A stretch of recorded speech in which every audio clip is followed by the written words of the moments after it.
Capítulo 3. Um político controvertido. Churchill regressou a Londres no final do verão de 1900. Queria tentar uma nova eleição para o parlamento, agora que estava fora do exército, e voltou a Woodham para fazer suas campanhas eleitoral. Mesmo tendo perdido as eleições, lá mesmo, um ano antes, a questão principal dos debates políticos da época era a Guerra dos Boeres, que Churchill defendia como candidato do parlamento. Presente à guerra, sua fuga espetacular do campo de prisioneiros deu-lhe a fama necessária para que fosse eleito no primeiro dia de outubro de 1900. O candidato do Partido Conservador, Winston Churchill, foi eleito membro do parlamento pelo distrito de Oldham. O fato de ganhar a eleição por apenas 22 votos de diferença não diminuiu a sua satisfação. Finalmente realizara seu sonho e, em fevereiro, ele poderia sentar na Câmara dos Comuns. Enquanto isso, Churchill partiu para uma série de palestras na Grã-Bretanha e nos Estados Unidos. Seu agente norte-americano o apresentou como herói dos 5 guerra autor de seus livros, futuro primeiro-ministro.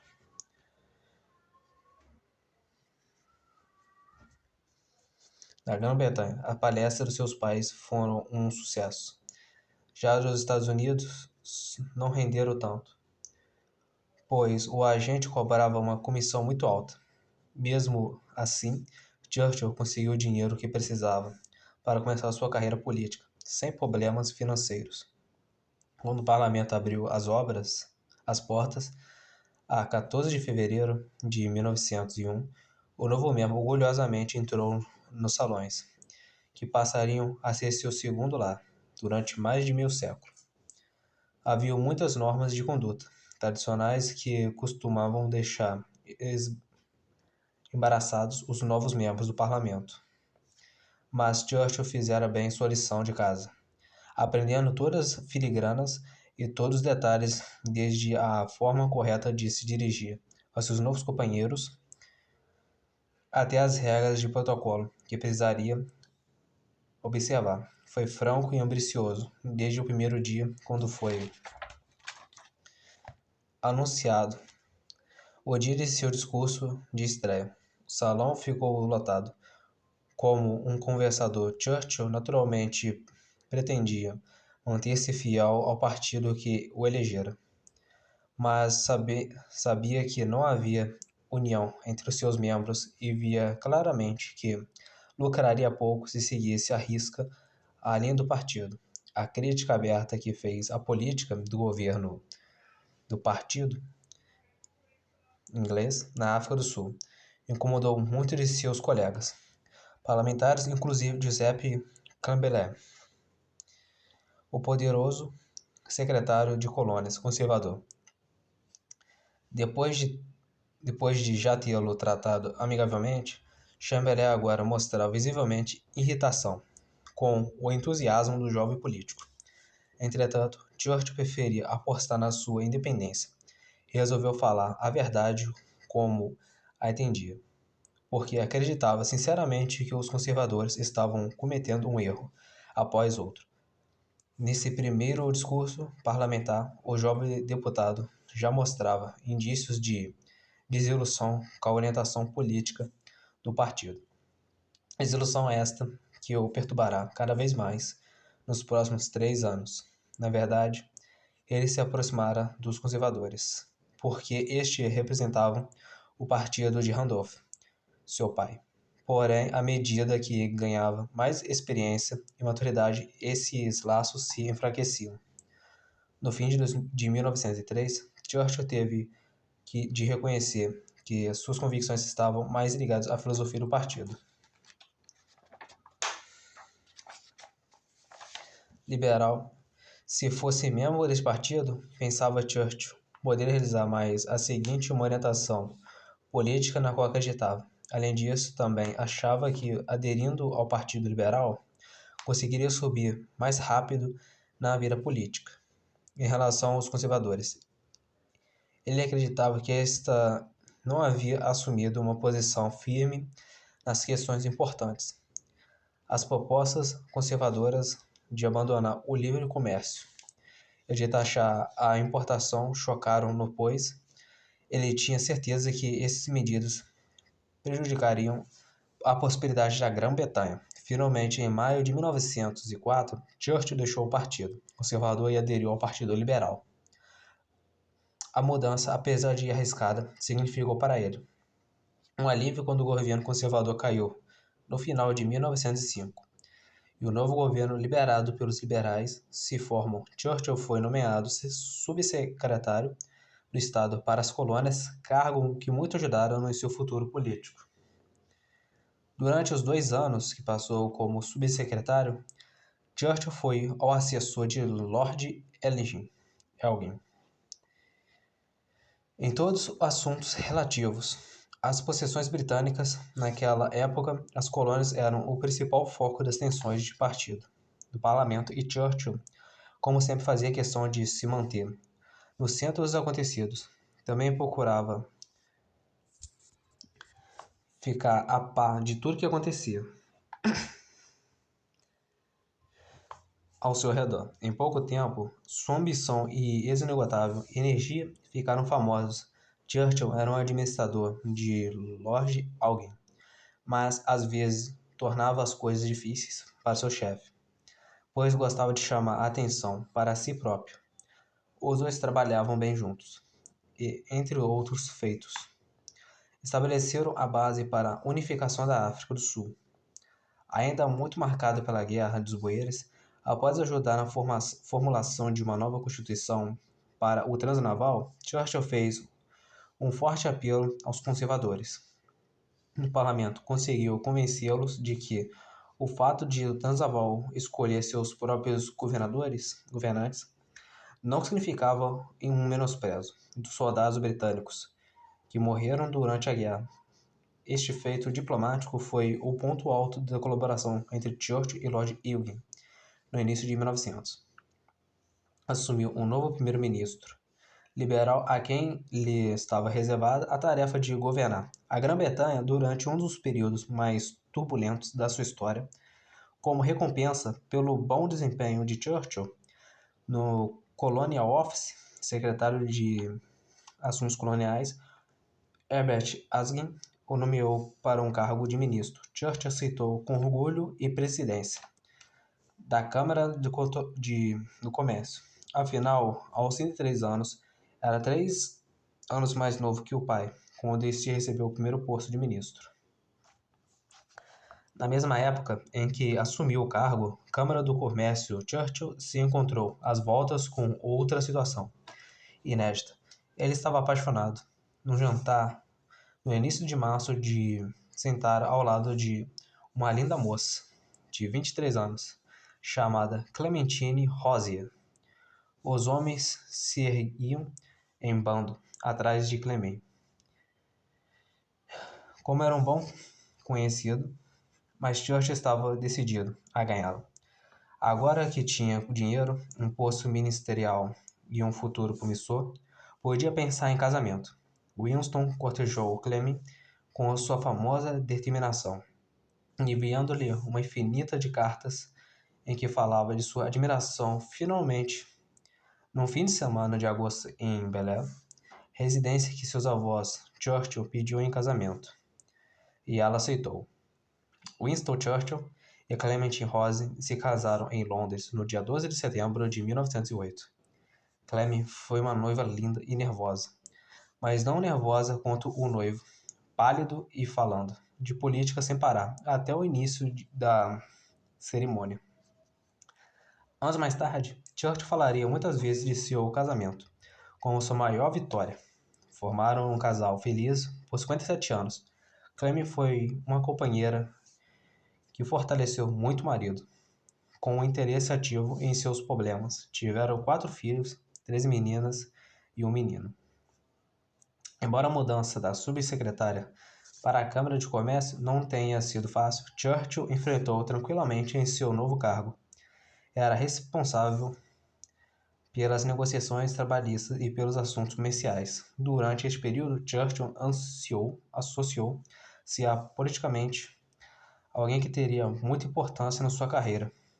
Agora, seu novo mentor era David Lloyd George, o ministro das Finanças, que também pertencia ao Partido Liberal. Churchill e Lloyd George juntos conseguiram a aprovação de uma série de leis progressistas.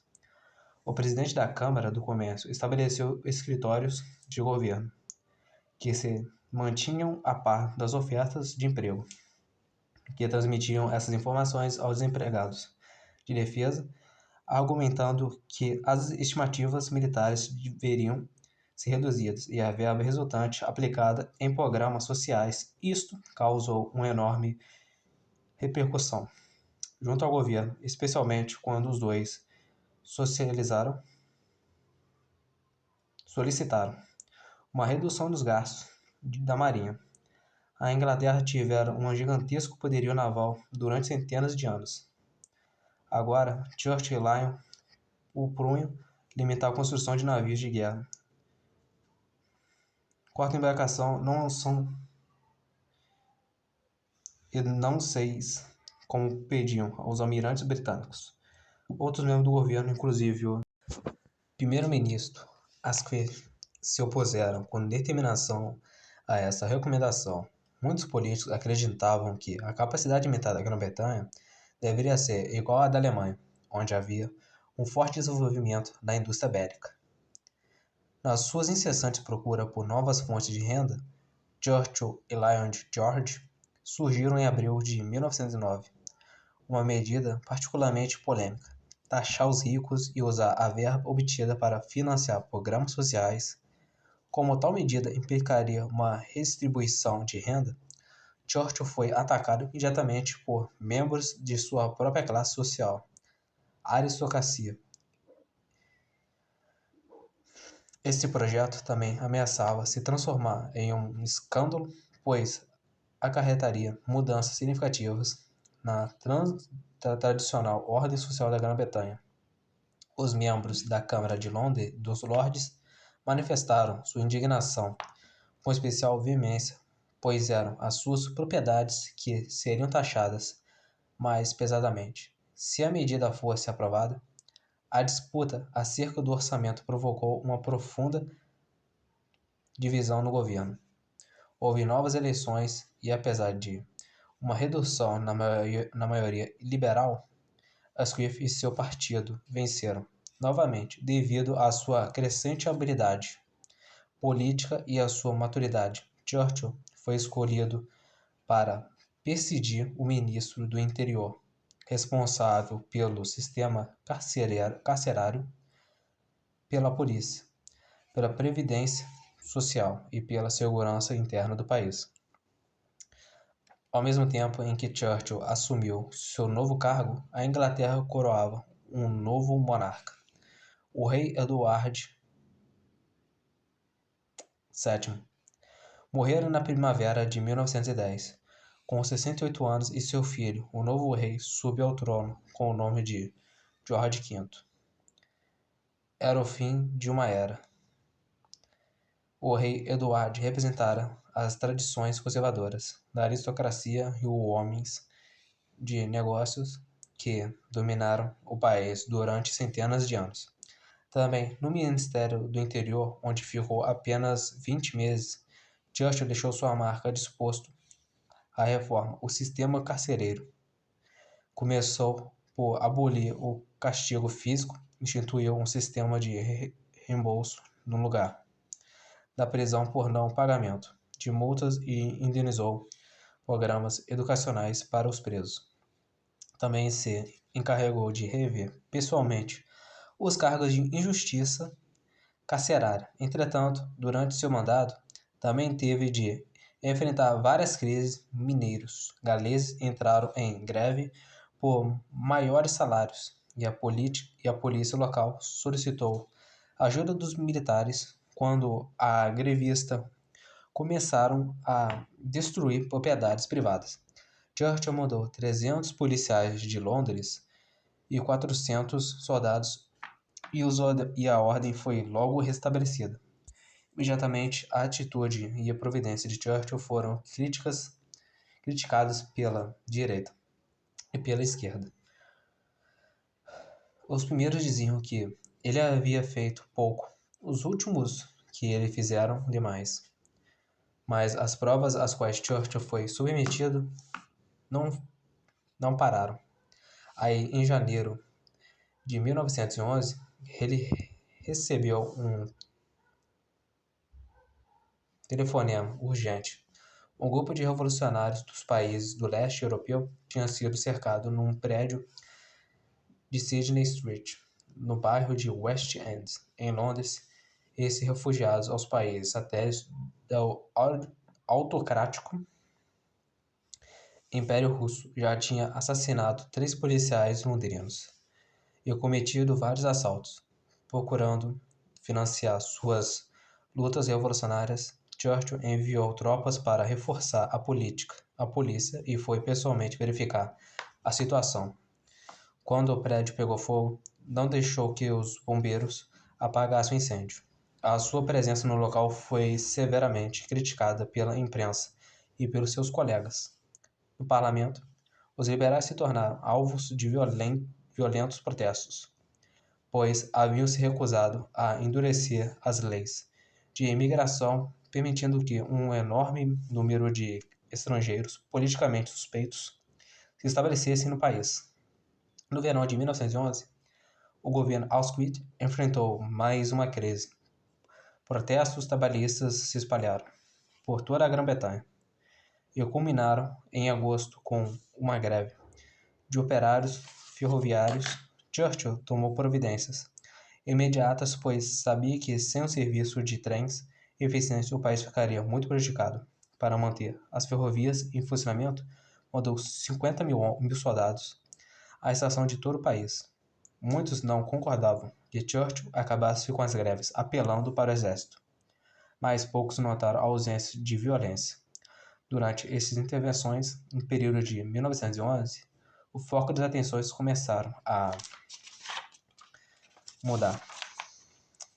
Para assuntos externos, ficaram claro que a Alemanha começava a assumir uma posição hostil à França. A população discutia as opções da Grã-Bretanha. No caso de uma guerra na Europa, Lloyd George acreditava firmemente que os países deveriam se opor à Alemanha. Apesar de poucos acreditarem na real possibilidade da guerra, a atmosfera da nação havia mudado. Churchill queria o importante cargo de First Lord of the Admiralty, primeiro Lorde Almirantado, responsável pela Marinha, espécie de ministro da Marinha, porque neste posto seria o responsável pela definição e direção da política naval britânica. Em setembro de 1911, o primeiro-ministro Asquith concordou em transferi-lo do Ministério do Interior para a Marinha.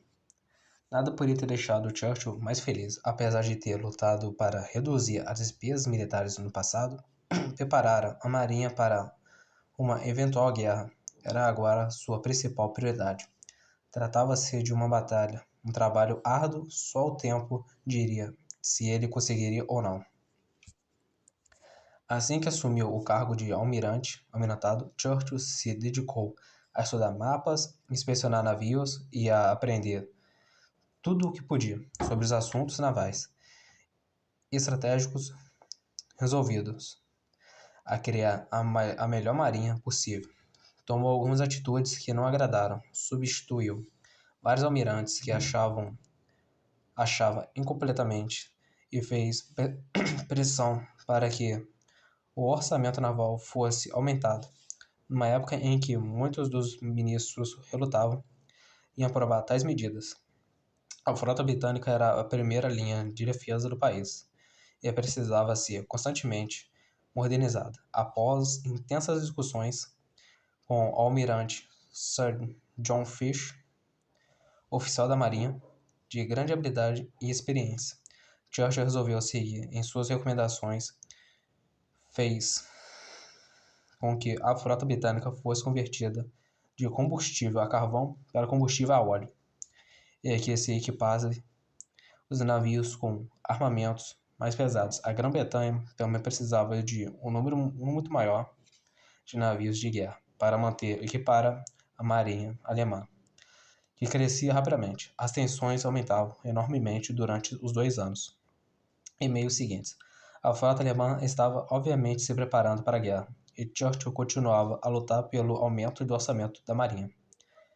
Perdeu até o apoio de Lloyd George, que não se convencia de até o apoio até os alemães pretendiam ir à guerra no fim de 1913, quando Churchill solicitou autorização para a maior despesa naval da história britânica.